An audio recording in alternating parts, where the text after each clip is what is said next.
And that's where we kick things off at this new hour. Hello and welcome, everyone. I'm Sandra Smith in New York. John, good to be with you. Good to be with you as well, Sandra. I think the devil will be in the details, though. I'm John Roberts in Washington. This is America Reports. The 60-day memorandum of understanding is still awaiting final approval from President Trump.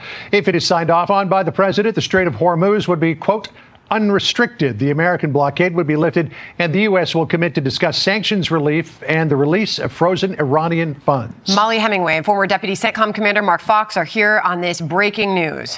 But first, let's go to our Trey Yingst. He is live in Tel Aviv with more. What are you hearing over there, Trey?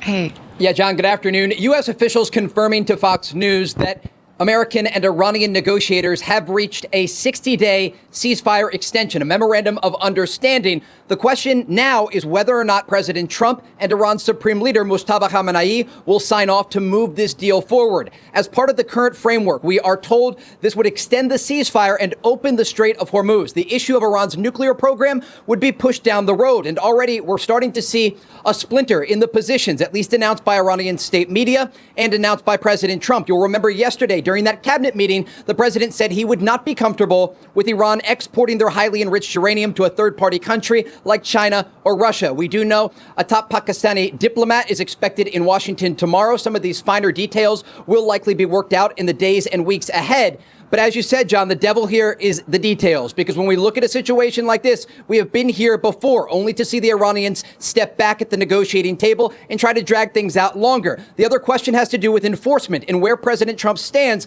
in terms of actually enforcing some sort of agreement with the Iranians. What would be considered a ceasefire violation if this agreement is extended? We saw overnight the Iranians launching drones toward a commercial vessel that was trying to pass through the Strait of Hormuz. Ultimately, CENTCOM shot down those incoming projectiles and then struck Iranian territory. The Iranians responded with a ballistic missile and drone attack against a U.S. base in Kuwait. And it gives you a sense of just how quickly things can unravel in the region. So again, U.S. sources confirming to Fox News that a 60-day memorandum of understanding was reached between American and Iranian negotiators. The question now, will this agreement be signed off in terms of Tehran and Washington at the very top level agreeing to move forward into this extended ceasefire?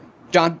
All right, so you've been covering this for an awfully long time. You're an expert on the region. In terms of where this goes from here, when, in your recollection, have the Iranians ever negotiated in good faith? It's a great question, and we don't have a great reference point for it, because the reality is, no matter who you talk to, whether it's sources in the Gulf, here in Israel, or in the United States, there is a consensus about the way the Iranians negotiate. They like to drag out these deals because it puts them in a more advantageous position when they're trying to get what they want at the negotiating table. Look at where things stand right now, John. The Iranian economy is in a free fall. Exports from the country are down 90%.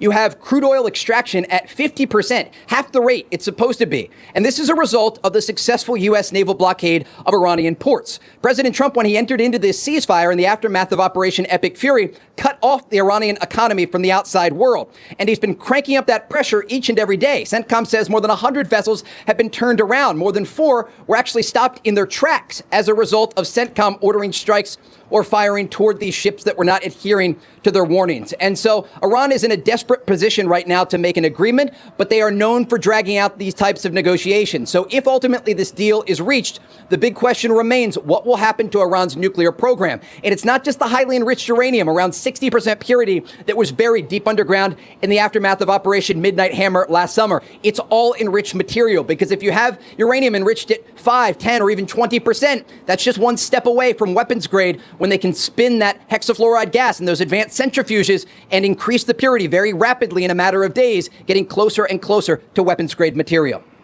John? Well, seems promising, at least on the surface. But again, as we pointed out, the devil is in the details. We'll see where this goes. Trey Yingst kicking us off this afternoon. Thank you, Trey. Sandra.